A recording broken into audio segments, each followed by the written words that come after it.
Hello, my name is Brad Bodnerchuk, and welcome to the Half a Dozen Hospitality Podcast, where we discuss everything hospitality, from the food on the plate to the teams that make it happen and the community that drives this industry forward. On this podcast, we sit down and chat with some of the most exciting, inspiring, and innovative minds that make up one of the most dynamic industries that there is today. And today, I have the pleasure of being joined by none other than the beautiful, the incomparable Suzanne Serwatuk. Welcome to the show. Thank you. For those of you that didn't get the behind the scenes shot of what just happened in the last, 2.5 minutes, that was my second attempt as I messed up Suzanne's beautiful last name, but I did it now. We are sitting here in Perverted Ice Cream, enjoying some of the beautiful creations that Suzanne and her team put together for the public day in and day out. And I'm super excited and blessed that we are here in this space. I want to thank you so much for inviting us in. And I look forward to finding out more about you personally, but also more about what Perverted is and how Perverted came to be. Amazing. My pleasure. And we also have my good friend and new show producer, Martin Chalky. Yes, sir. Did I say it right? Yes, sir. He's here to help us make sure that we behave, but also make sure that we sound as good as we do before our post-production. Anyway, so let's get right into it. I like to lead this podcast off with this question. The how, the what, the where, the when, all those things, you and food. So take us back to, as far as you can remember, your earliest memory with food that you think may have led you to where you're at today. Okay. Go for it. That's funny. Recently, someone asked me if I was a pastry chef. And I was like, no, I'm a mistake. Okay. Because I remember growing up and, those Betty Crocker cake in a box and you just have to add water. Like I would totally screw those up. Like I couldn't even get measurements right. But I guess what happened was in university. I was Wilfrid Laurier University in Ontario, and I really wanted a job at the local pub, at the school pub. And I went in and I was like, listen, I don't know how to cook. I'm living off of nachos and macaroni and cheese. I want to learn how to cook. So I really want a job in the kitchen. And they hired me. No, that was it. Yes. They thought it was hilarious. And they liked my attitude and my eagerness to learn or whatever. And they brought me in. And that's kind of where my food service kind of started. I mean, I worked as a cashier and Right. like Harvey's when I was a kid, but this was where I actually started to get into food. And do you feel like it was a natural fit for you? Do you feel it was? Yeah. Because once I tried out all facets of the restaurant, I was most comfortable in the kitchen. I did the bartending, I did serving. Okay. I'm a horrible waitress, but I was really great in the kitchen. What about the kitchen do you find speaks to you personally? I'm an introvert, I guess an extroverted introvert. Most people don't think that I am, but I like to be in the back and I like to be playing and I like to, I don't know, I just kind of that quiet place that I can go to and play with food. So, yeah.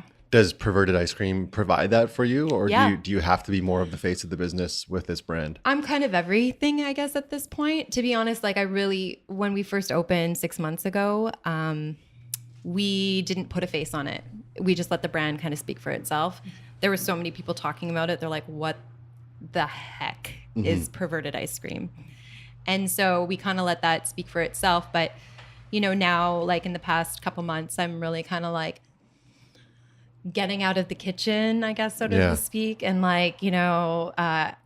connecting more with because I'm a huge advocate for local foods, local businesses.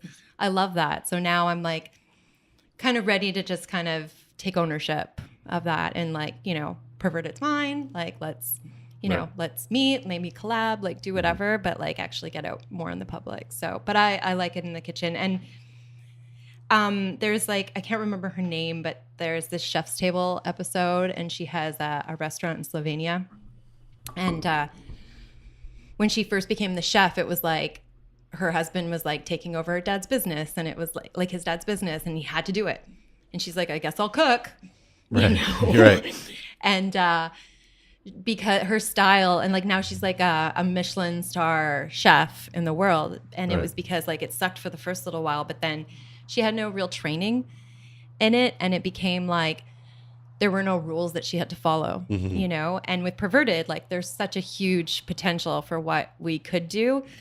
And I love that, you know, I don't have the rules or the training telling me it has to be Yeah. this measurement, you have to have this pairing, you know, I just play. It's a lot of fun. So we're sitting down with a few creations here at the table.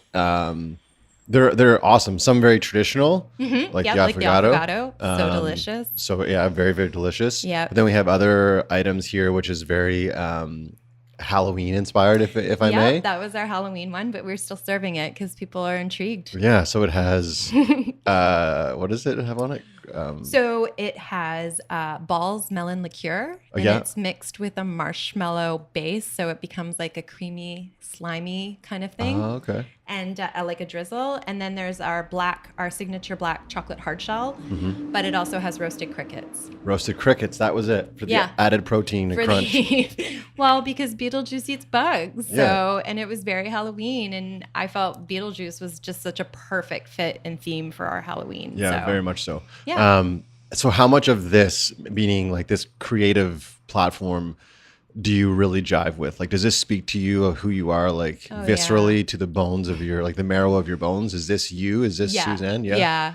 Yeah. Especially, like the beetle, like this particular cone, like it was so me. Like it's just, I don't know. It's interesting because like Perverted itself was designed by a designer. I hired someone to create this for me, like create the foundation. But when he presented it to me, I was just like, oh my God, I don't know how you did it, but you found like this piece in my brain and my soul that even I can't put it into like words or describe, or could have said, create this for me. You just did it. And now it's just like home, you know, like this is like that weird geeky girl, like that's always been there, that kind of stood out like all those years. And now she's got her platform kind of thing. So yeah, like I don't know.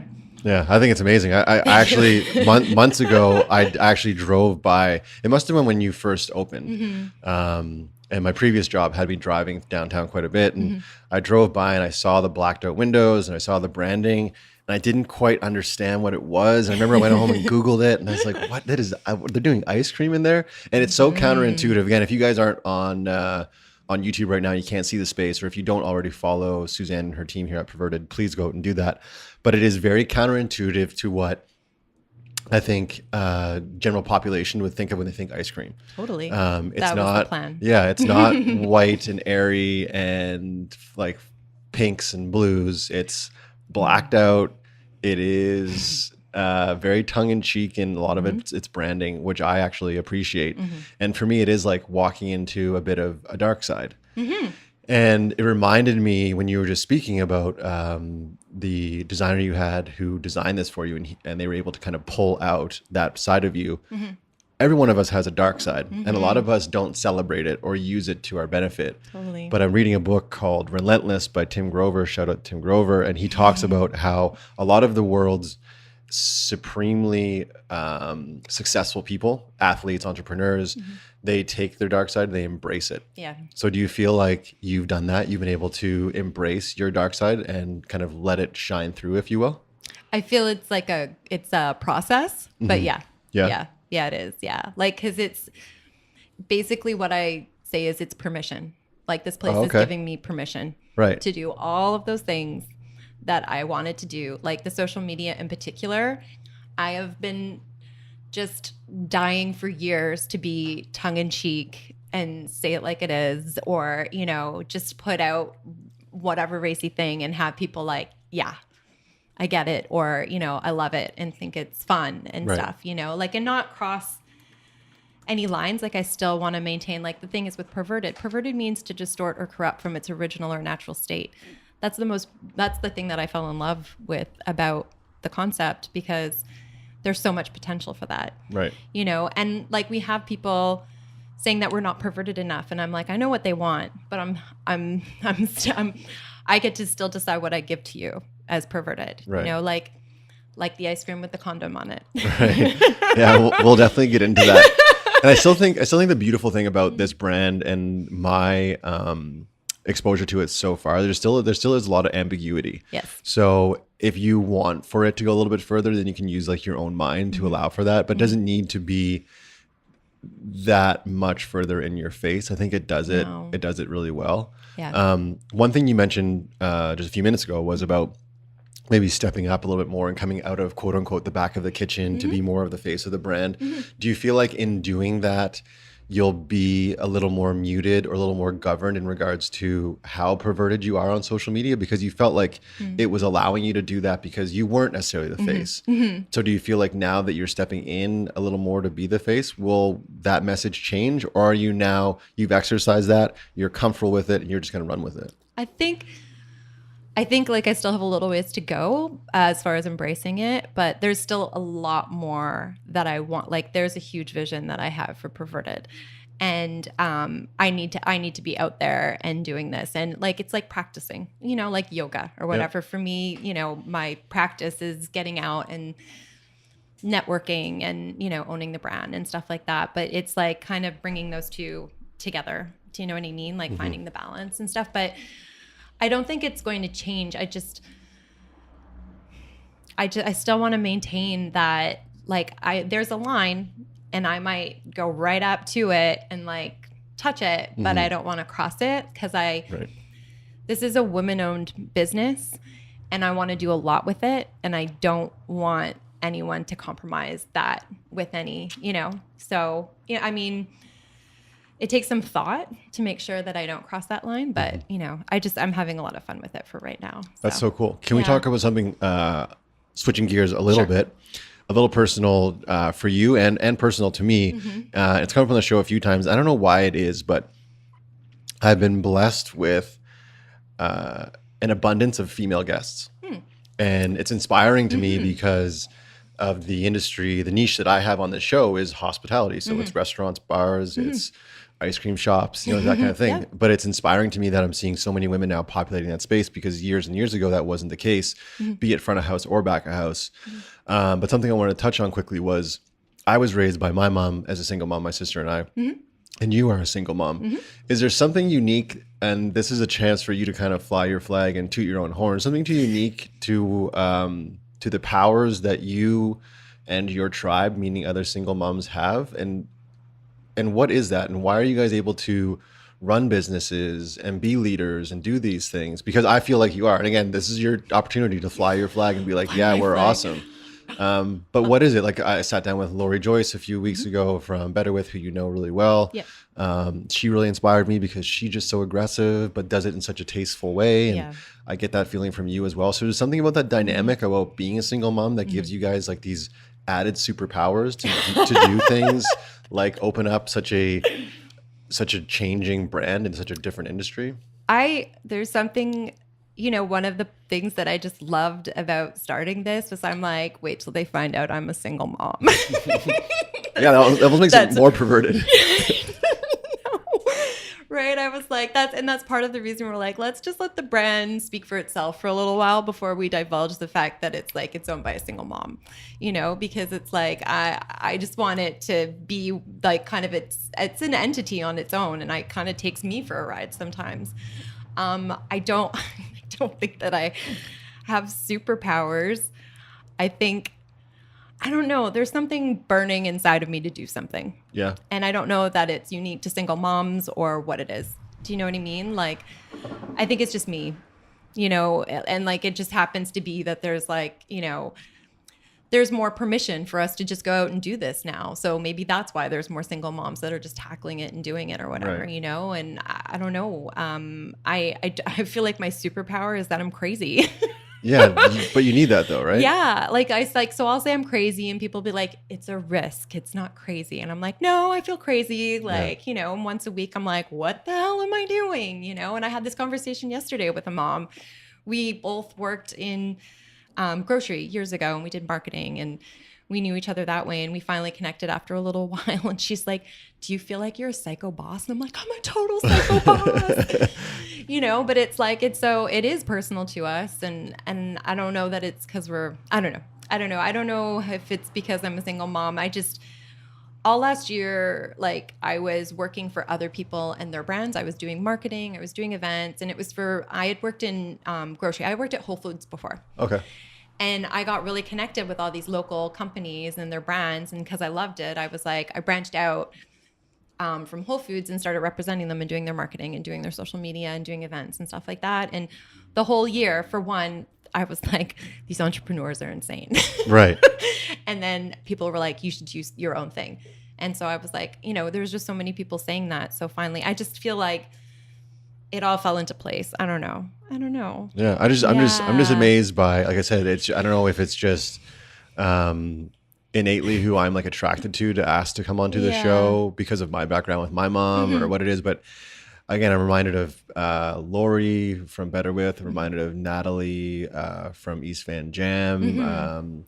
Jill, she's not a single mom, but she's a super strong, amazing entrepreneur from Fatso, just like crushing it. And there's tons of guys. Martin, you're an awesome guy, but there's tons of guys I've had on the show too that are impressive. But I feel like there's something happening in our industry, and I just think the business as a whole is just changing. The face is changing, and my coach, my mentor, tells me that he's convinced that one day women will rule the world, and I don't disagree because I'm seeing it now in this industry. I think it's so cool, and I had this conversation, just the other day with Claire Livia Lassam. She's opening up a new spot on Commercial, and she was talking.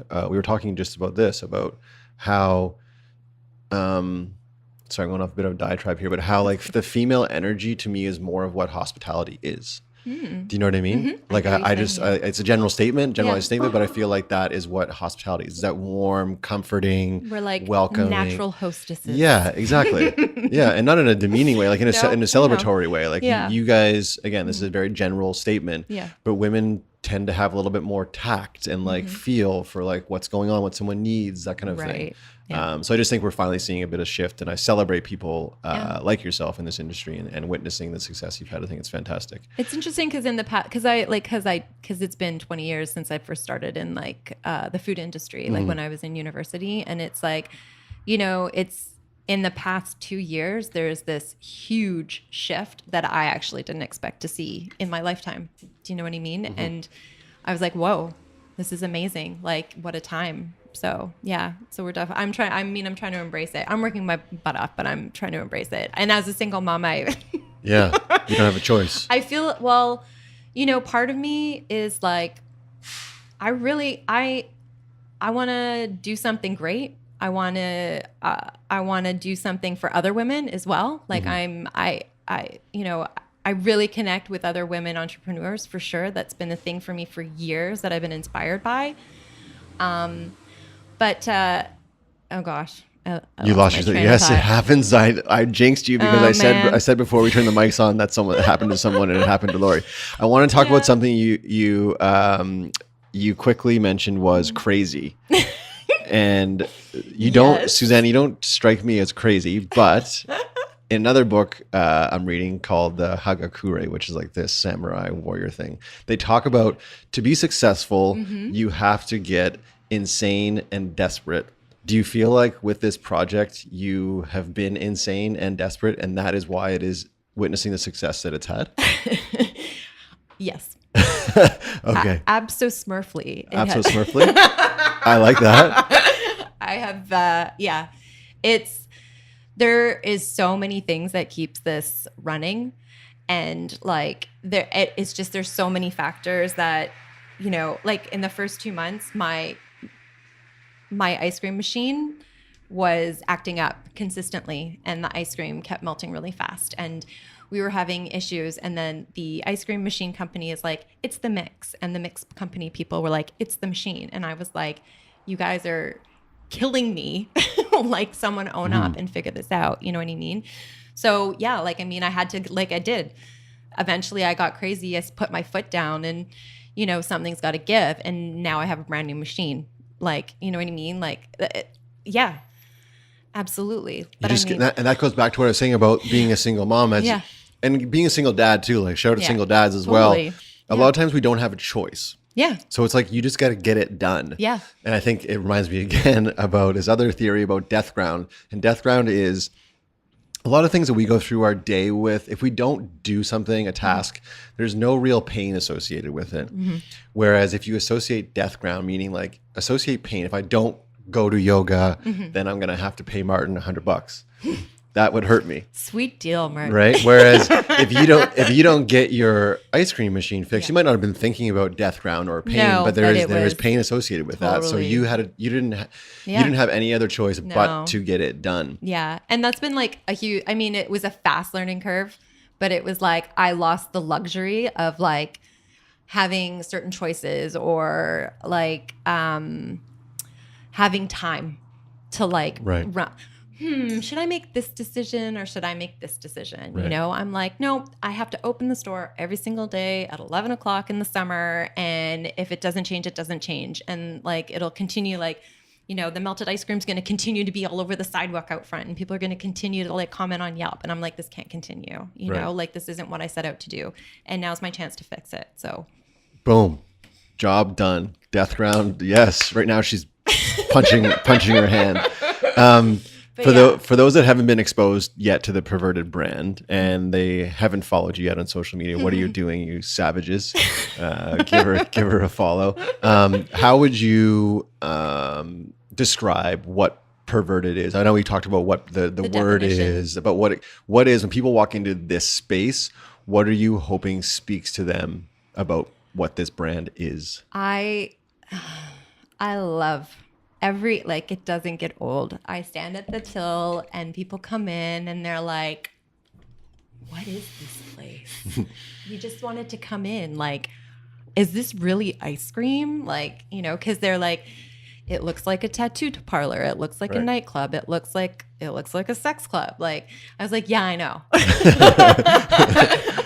Or someone will say something I've never heard before. I'm like, oh, that's a new one. I'll add it to the list or whatever. But like, I just love that they come in and they laugh and get it. And they like start picking through the merchandise and they're like, oh my God, is that a condom? Is it real? Like, you're selling condoms? Like, yeah, like, I don't know, like, to begin with, this is just meant to like disrupt things a little bit, you know? Like, I love Vancouver and I love the ice cream brands. I was at the farmers markets working a different business, like my own other business, back when Ernest first popped up.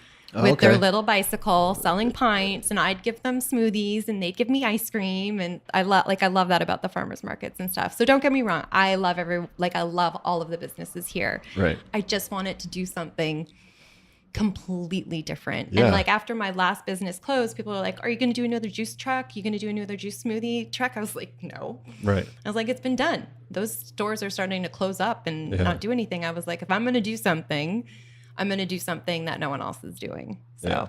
And do most people get it? Like, when they walk in, most people are like, oh, what is this? Or they like, this is amazing. It's super fun. About 50. Yeah. Like, what is this? I don't get it. Like, you know, or like, what's the thing? What's the thing? Right.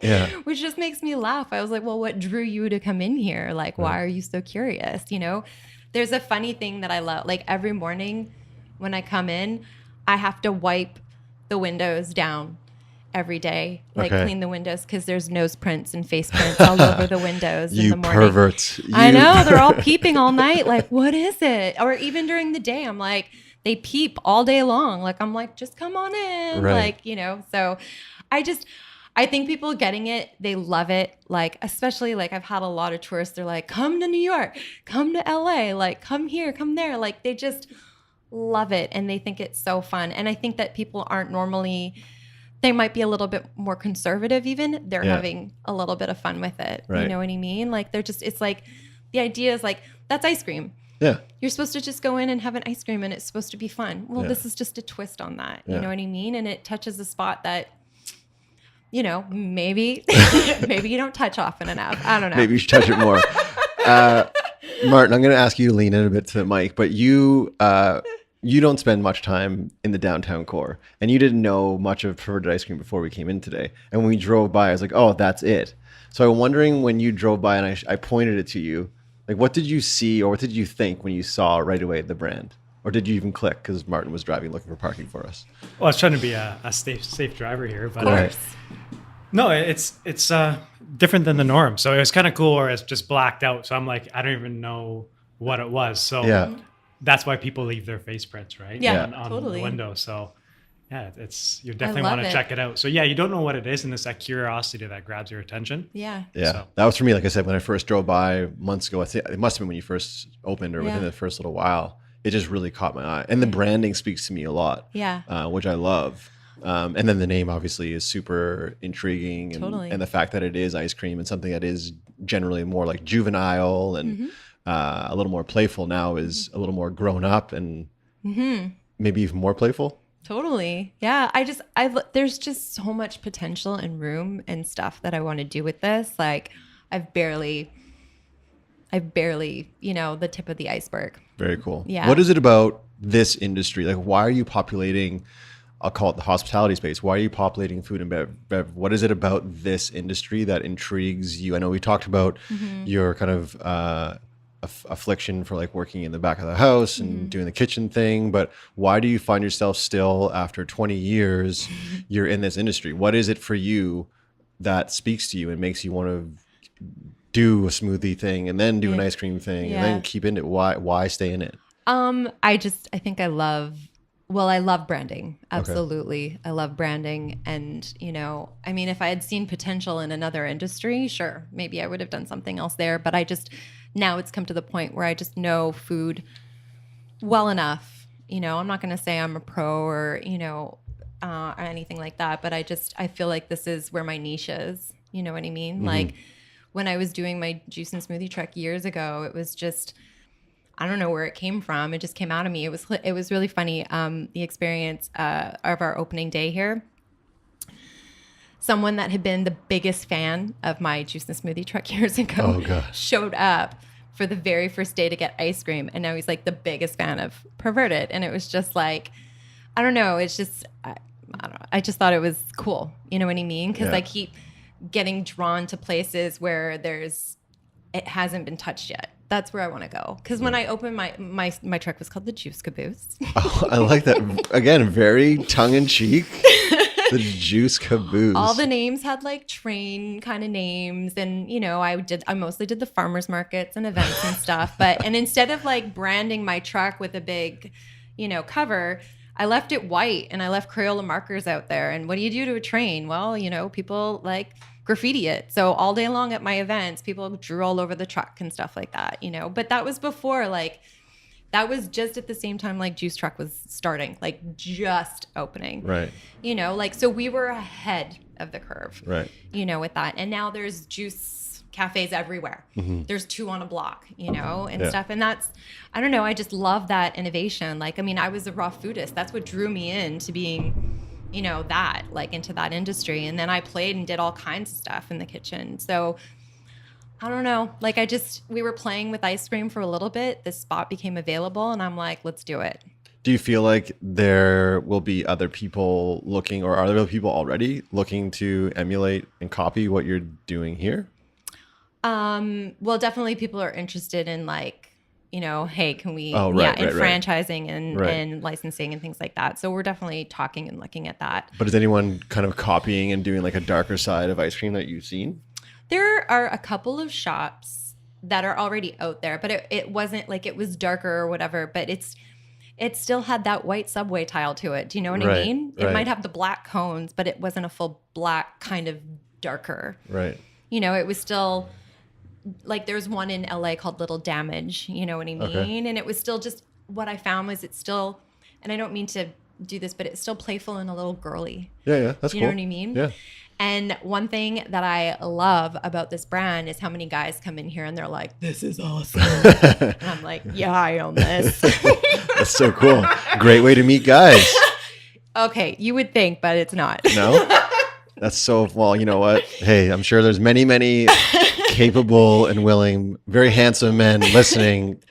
Hit up Suzanne and come get perverted with her. I'm like a walking Tinder ad. I'm like, hi, I'm Suzanne. I'm perverted. Yeah.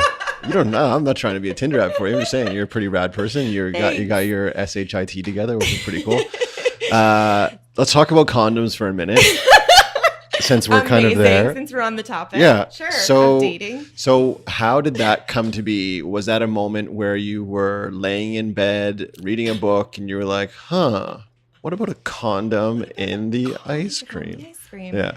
Okay. So here's how the condom came to be. So if you look on our wall, it says, every time I come, I scream. Yes. Right. And people love it. Yeah. That's like the most photographed thing. People are in line, then they like read it, and then they're like, they get say it it in their head, and they're like, oh my God. Yeah. So for those of you that They are tap listening, their friend. They're like, yeah. oh my God, read this. It says every time I come, I scream. Right. Yeah. And So like, yeah.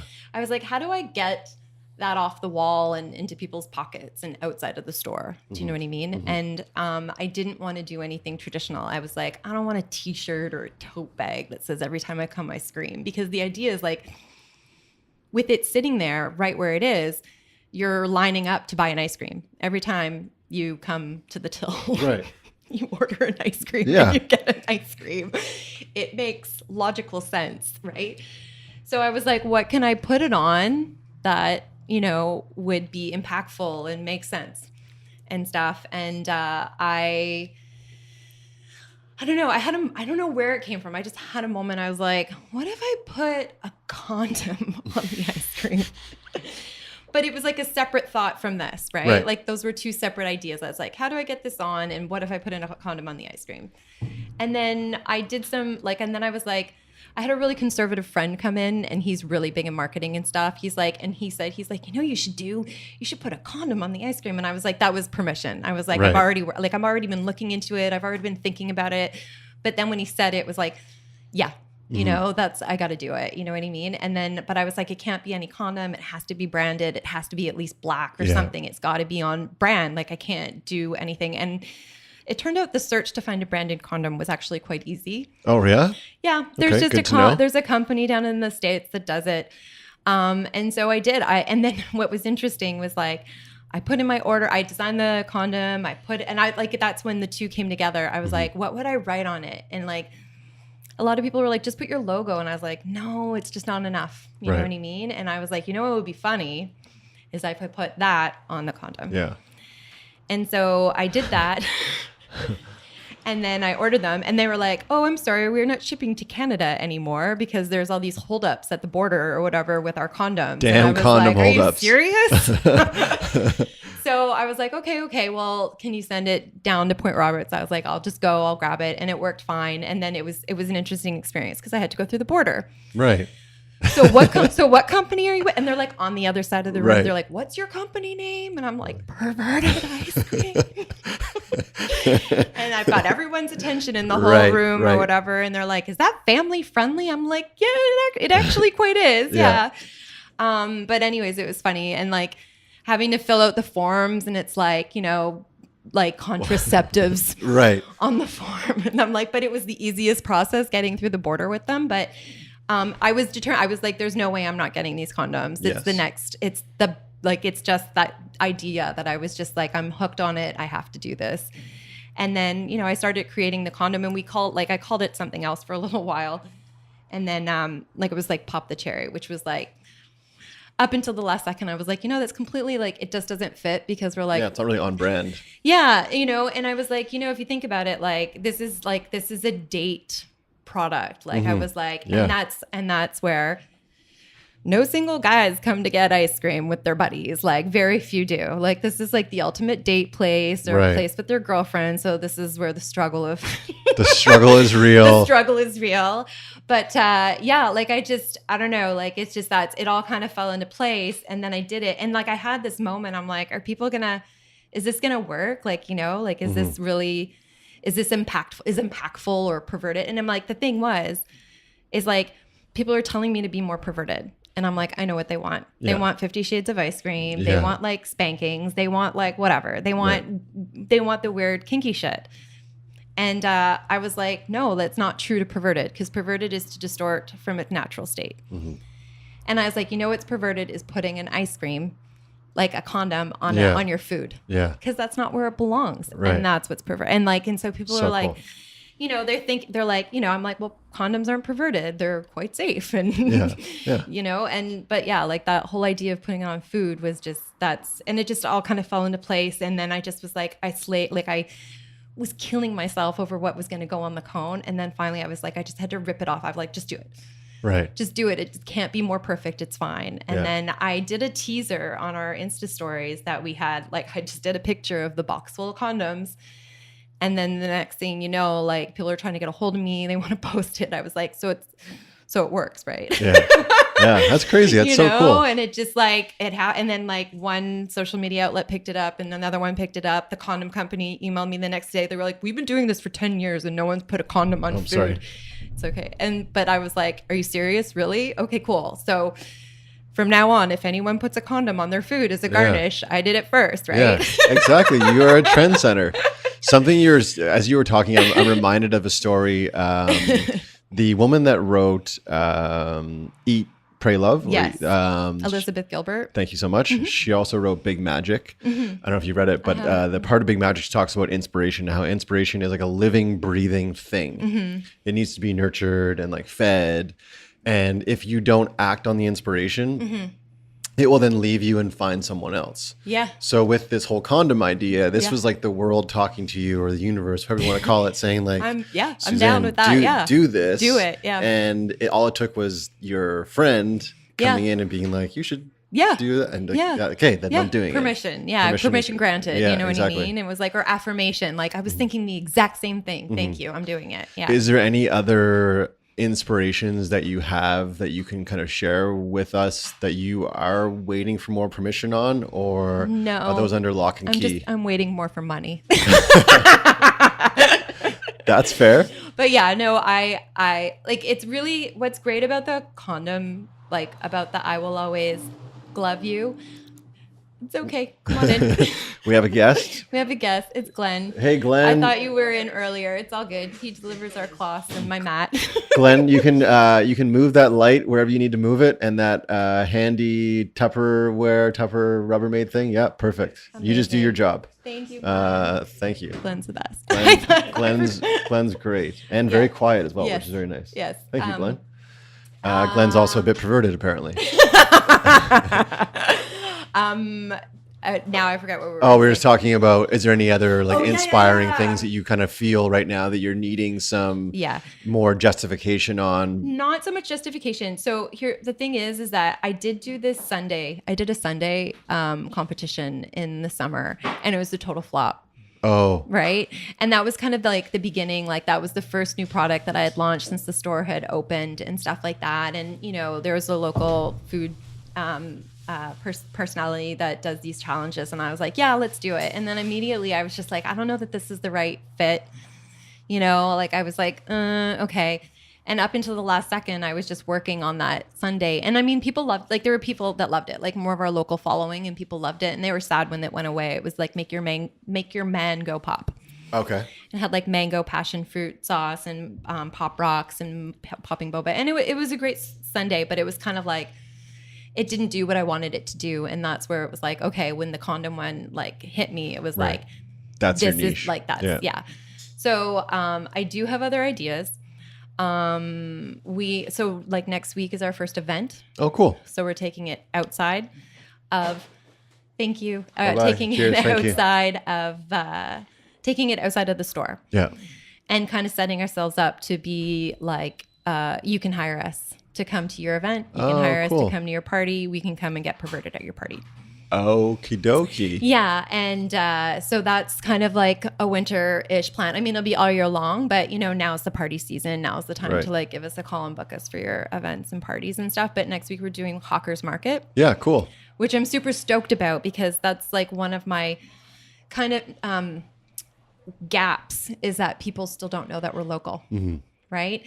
And so this is like an entirely completely local, like hyper local, exactly. And they came to us asking us to participate, and I was like, sweet. Heck yeah, we're in. So we're creating a little experience there that'll be at Hawker's Market.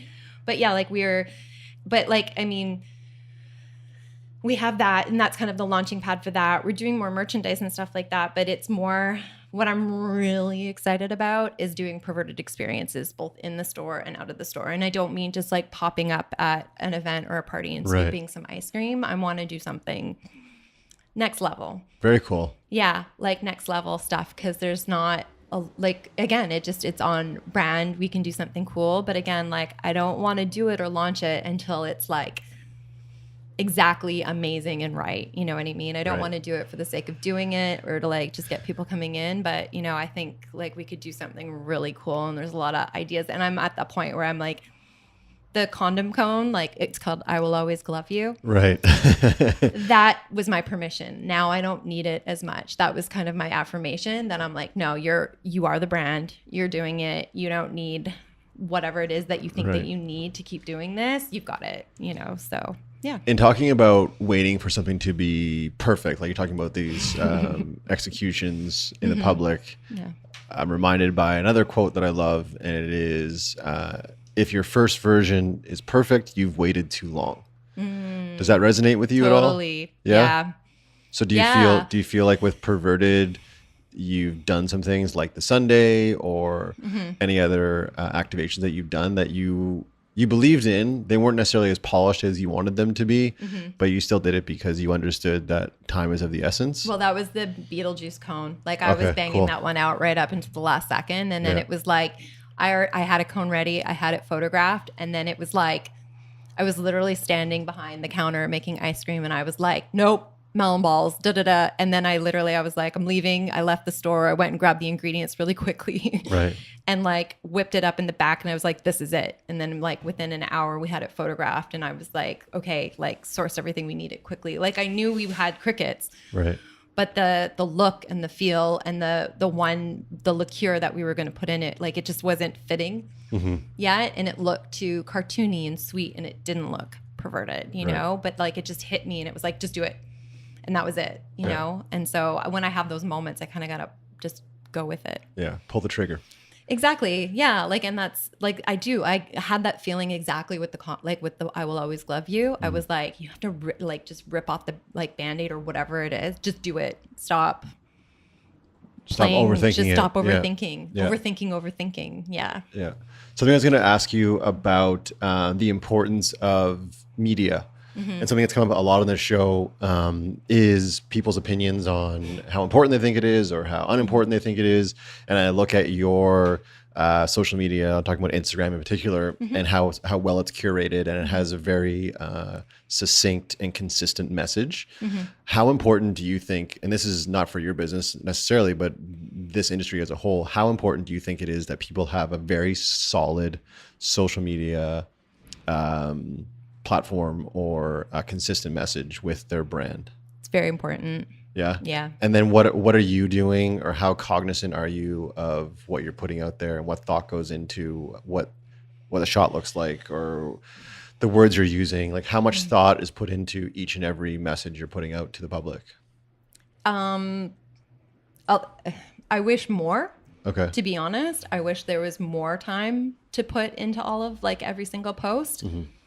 But like at this point, I feel like I'm actually kind of living and breathing the Right. brand. I'm here 7 days a week. Like I haven't had it's the more I do, the easier it's coming. And so the less time I'm spending on it, and it's just seems to be consistent. But I do have last week I took way too many pictures. Like I had 3 or 4 photo shoots of one ice cream cone, and I still didn't have it what I wanted until like yesterday. Then I got it. And I was Right. like, oh, finally, you know, or, you know, I'll do like, I did all these pictures of one thing to do because we were going to do a boosted post. And I was like, and then I quickly did like some random boomerang of it. And I was like, oh, fuck, that's it.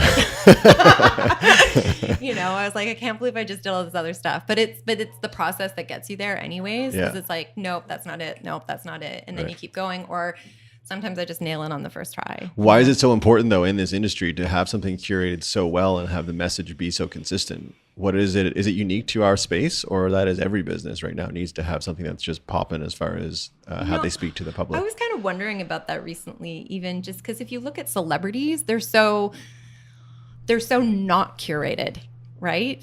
And people love it and they want that honest side. But then from a business, they want the fantasy. You know what I mean? And so it has to be curated. Like the most very followed Instagrams, like local travel ones or Vancouver ones, they're super curated. You know what I mean? And it's like, because it's creating that image and illusion that's going to, you know, like that draws you in. Like it's not just a store. It's an experience. Like that's what Perverted is. You're not just coming to get ice cream. Like at the beginning, like a few months ago, like before like the summer started, people are like, you should go around to the hotels and tell like, you know, the concierges about your store and get them to come in. And I was like, yeah, I know, I'm on it. And I didn't get to it because all of a sudden everybody was coming in and they're like, oh, my concierge told me to come here, you know? And it was like, because it's more than an experience. And I feel like, you know, people's connection to that is through our Instagram, you know, like that seems to be the initial jumping off point to get here. Like I have people coming here from all over the world. I'm from Arizona. I'm from Amsterdam. We drove up from Seattle today just to come to your store. Like, oh my God, really? Yeah. So cool. Yeah. No. And I'm just like, I'm blown away and I'm amazed, but I'm like, that's because we're creating this thing that people just have to come and check out and see. So, you know, and without that, like it would just be a bunch of ice cream cones. Yeah. So sad. You know, like it was just fine. I mean, I just, you know, like that's the whole idea. Like that's the idea. And that's why I'm going into this perverted experience because it's like, it is, you know, like people don't like, if they want something cheeky and a little out there, like they come in, like there's these older couples that'll come in and they're just feeling super saucy and it's like, we came here. You know? Instead of Dairy Queen or wherever. Yeah. Or instead of having dessert at like the restaurant, they came here, they saved room and came here after, That's you know? So cool. And it's like, I think it's a lot from that presence. What does that do for you? What does that do for you when, and I ask this question to a lot of people, mostly chefs, anyone that's creating something, when they see someone consuming or enjoying a product. So when someone comes in and they get it and they find like the whimsy in this space and they enjoy the actual product and the ice cream, and you see them like maybe kind of like turn around and take a bite with their partner and they kind of like giggle a little bit. Like, oh my gosh. What does that do for you personally? What are you feeling when you witness that? It's just an affirmation. I'm like, okay, keep going. Right. You know, like, you know, you might have been like, screw all of this yesterday because, you know, the machine wasn't working and like that thing you just bought broke and the staff came in late or whatever. And then it's like, you see the exact thing that you're trying to get people to experience and they're in it. Then it's like, okay, just keep going. You're on, like, I'm on the right path, you know, like it's working. Like this is what you want it to do. And this is what's happening. So I had a chat. People are getting it, which is amazing. But I had a chat with a very prominent chef in this city, and I likened it to I don't know if you play golf or any kind of sports, but it's like the golf shot. Meaning, it's that one. Martin, do you golf? No. Martin doesn't golf either. I'm really good at driving. Like a car or hitting a ball? Hitting the ball. Okay, so my dad was a big golfer, so I used to play a little. Yeah. So it's like that one time you hit a really good shot. That's the one that keeps you coming back. Yes. Do you know what I mean? Yeah. So I think for us in this industry, exactly. It gives you that like dopamine, that adrenaline. Yeah, exactly. So I feel like in this industry, it is unique to us because you get high. You get high off of it, but most of the time you're just grinding and it can be very thankless, which I say a lot on the show, but this industry can be that because you always have to be on and you always have to be willing and able, or you should be willing and able to help people that come in through your door. And that can be very tiring, but it is that golf shot that keeps you coming back. And you're like, this is why I'm doing it. The Hail Mary. Yeah, the Hail Mary. And the one that actually works. Yeah, no, I know. Exactly. The touchdown. Yeah, for sure. So a few months ago, I left my full-time job. And I was very inspired by many people that I am surrounded with in my local community, but also abroad, and people that don't even know me, but I look at them as mentors. And I'm wondering if you can offer any kind of advice to anyone that was in a situation like me where they were feeling inspired, they had an idea, but something was holding them back, whether it be fear or uncertainty or delusion or whatever it is. So being someone that has seemingly for a while now just kind of bucked the trends and gone with what her gut says. What can you share, be it man, woman, boy, girl, that has a vision or a dream they want to execute? What can you share with them to maybe help them bridge that gap between their current reality and the reality that they want to be? And I don't. You don't know? I stumped you? You stumped me. Oh, okay. Well, like I feel like I'm still. You're still finding out? I'm still figuring it out right now, like, I mean, what you're describing is like me still a few years ago, you know what I mean? Like, when I left Whole Foods to go do marketing for other brands, I had been laid off twice from Whole Foods for marketing jobs because they were having trouble realigning like not every single store needs a marketing department or whatever. And then that was leading up to the purchase from Amazon, and so I got laid off twice, and I was like, okay, there's another marketing job opening up at Whole Foods. I can go for it because I'm probably a shoo-in at this point. Yeah, I've been there having twice been laid already. off twice. Yeah.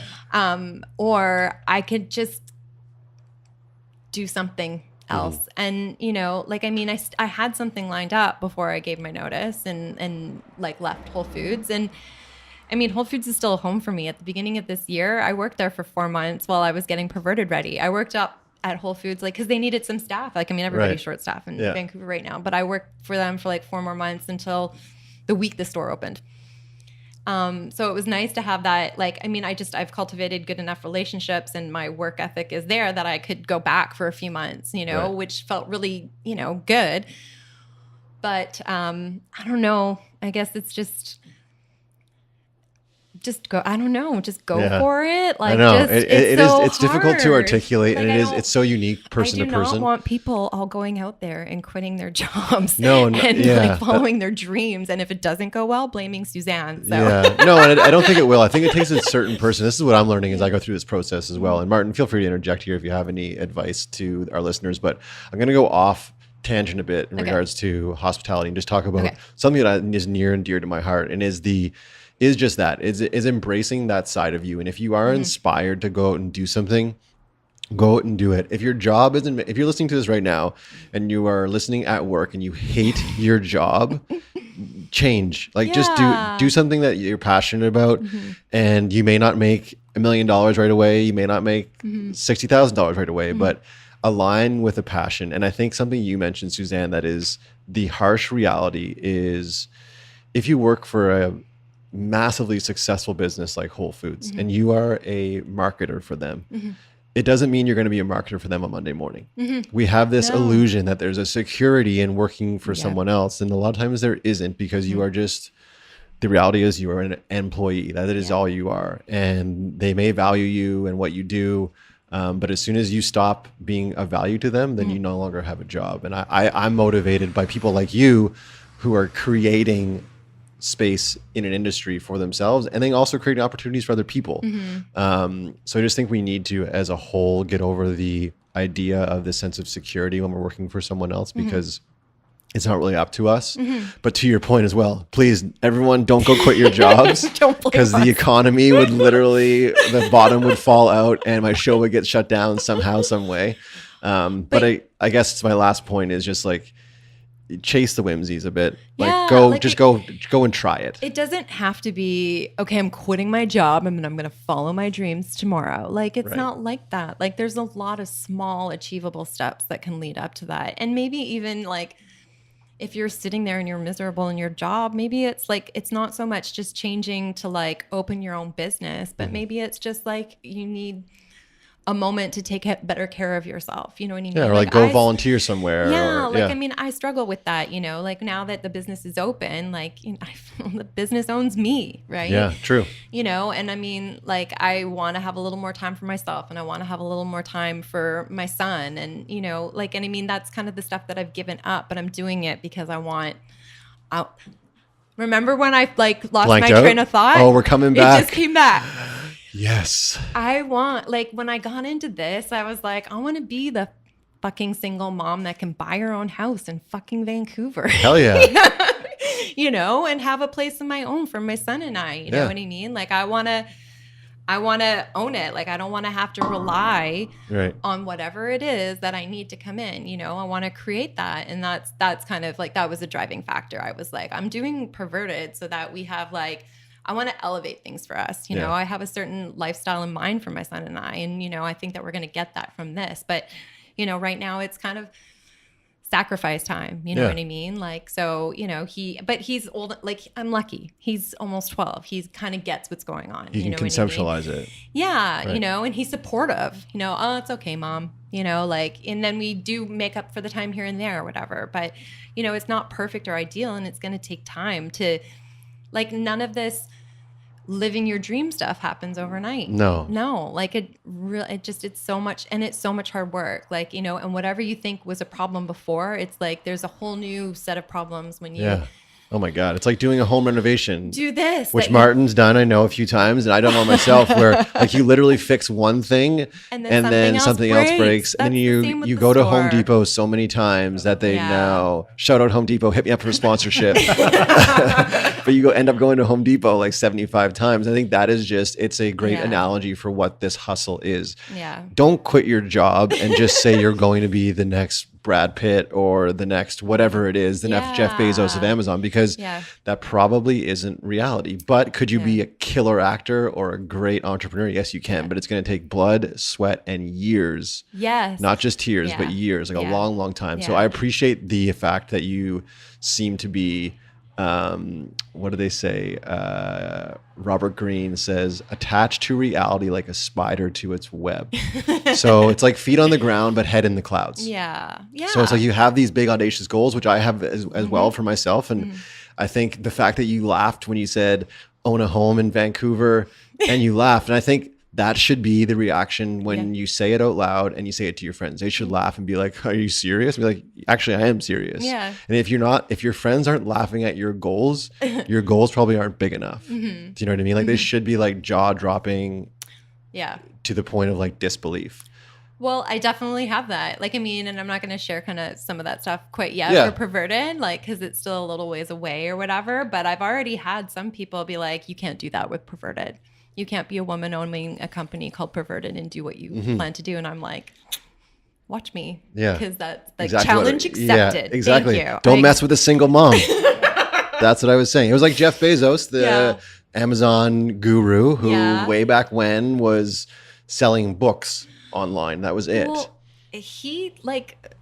Amazon was like in debt billions or something like that the first couple years. I've heard so many stories about CEOs and the real story of like what it was the first couple years. Like, not sexy. Like, I don't know who it was. Some company, I think they do shipping or whatever like that. Like, you know, the CEO went to Vegas and, you know, bet the rest of the money to get the rest of the money because no one would give him the rest of the money. I'm like, you know, and I mean, I don't know that I'm necessarily inspired by that. That scares me a little. Like, and I've heard stories of actors, like, you know, I think it's like Sylvester Stallone sold his dog. And I was like, oh my God, that is not inspiring.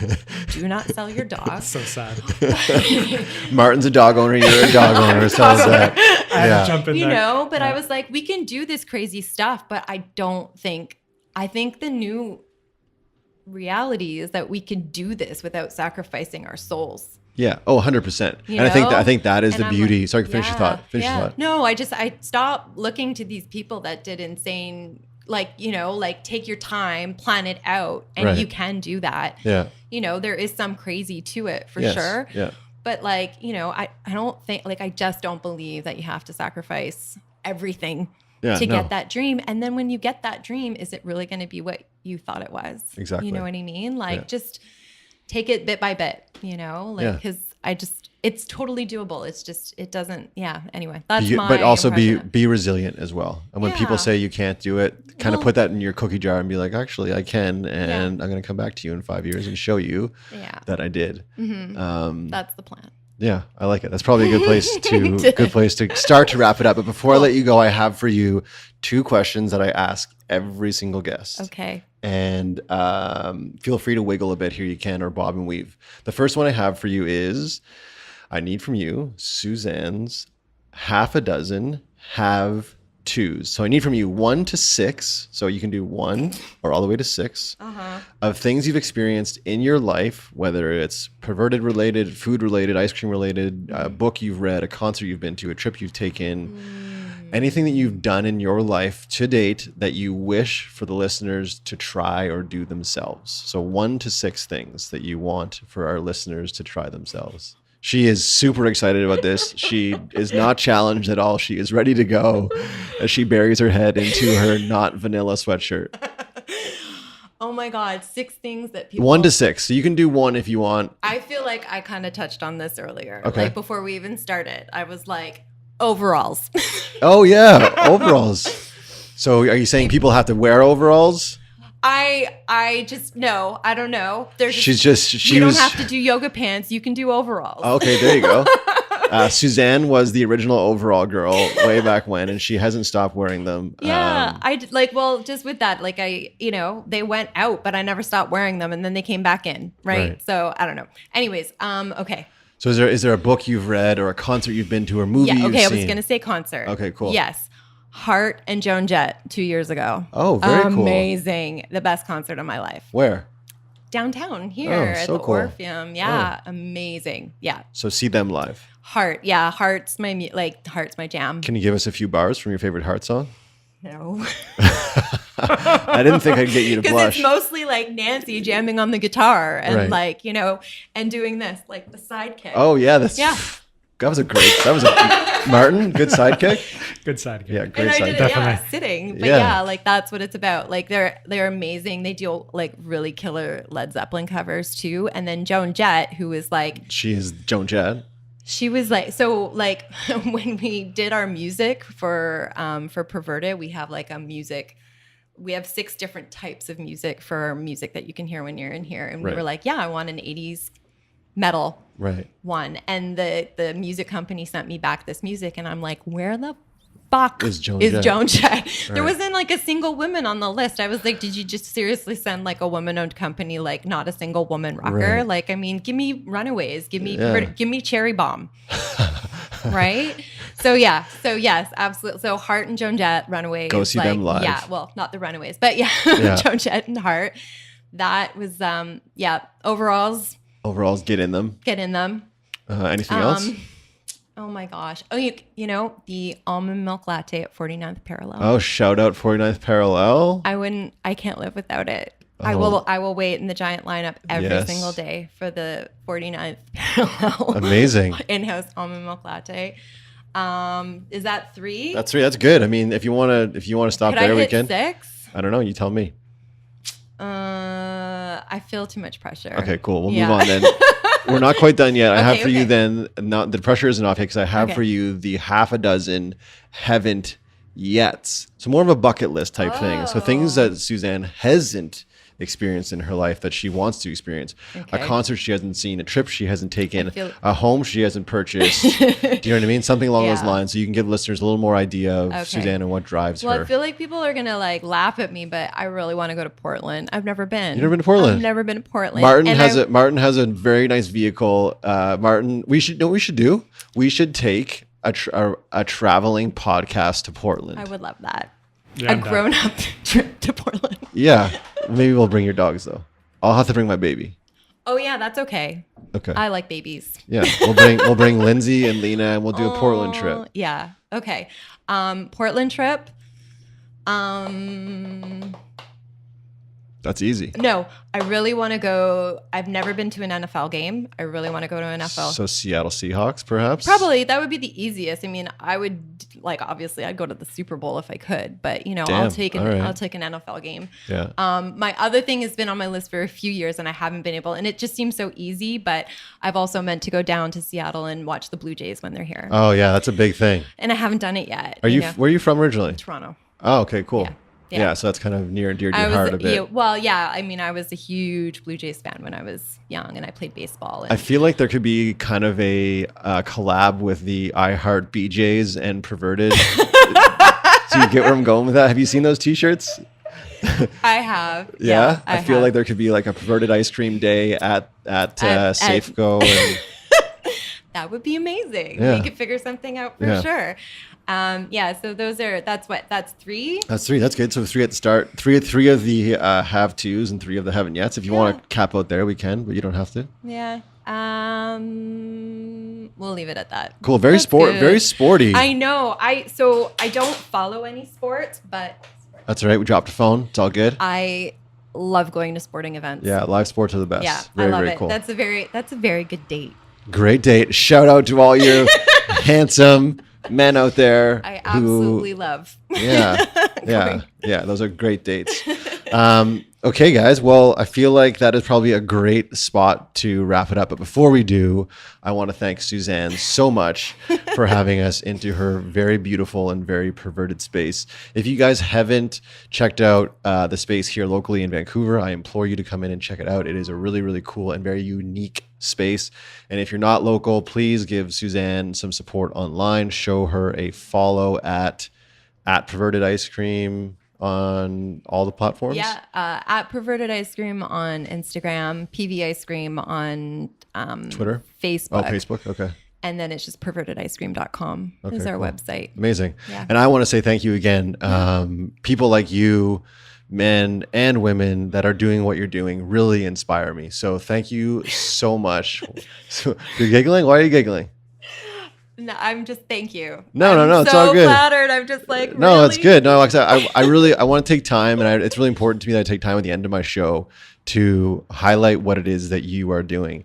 Not only are you a single mom, not only are you an entrepreneur, but you are kind enough to have me and my man Martin into your space. Thank you. And I say it all the time, and I mean this from the bottom of my heart, that the most valuable thing that we all have is time. So the fact that you've given me, my project, and this podcast, yours, means the world. And I will do whatever I can to support whatever you do with your brands. Aww. So thank you so much. And thank you for warm fuzzy. Thank you for maybe even unknowingly motivating people like me and others out there to go out and chase their dreams. So you may not be aware of it, but you're doing it. I'm sure your son may not be able to articulate right now, but he's probably very impressed by his mother. And I promise you, as a son to a single mom, we are always watching, and he will at some day be even more proud than he already is. So well done, mom, and well done, moms out there and dads as well. Keep doing what you guys are doing. So thank you, Suzanne. Thank you, Martin, for producing such a beautiful show. Thank you guys for tuning in week after week. If it wasn't for you guys, this show would not exist. So again, check out Perverted Ice Cream. Get in here, get perverted. Look for them in maybe your neck of the woods with some activations in the future. Who knows? You'll see Suzanne and her team and her lovely, lovely brand. That is it, guys. You know what to do. I'm Brad. That's Suzanne. That is Martin. This is the Half Dozen Hospitality Podcast. Until next time, be good and do good. We're out. That's it. We're done. We did it. Yay! I'm like, so oh, are you? Amazing. Well, you are sitting right in the sun.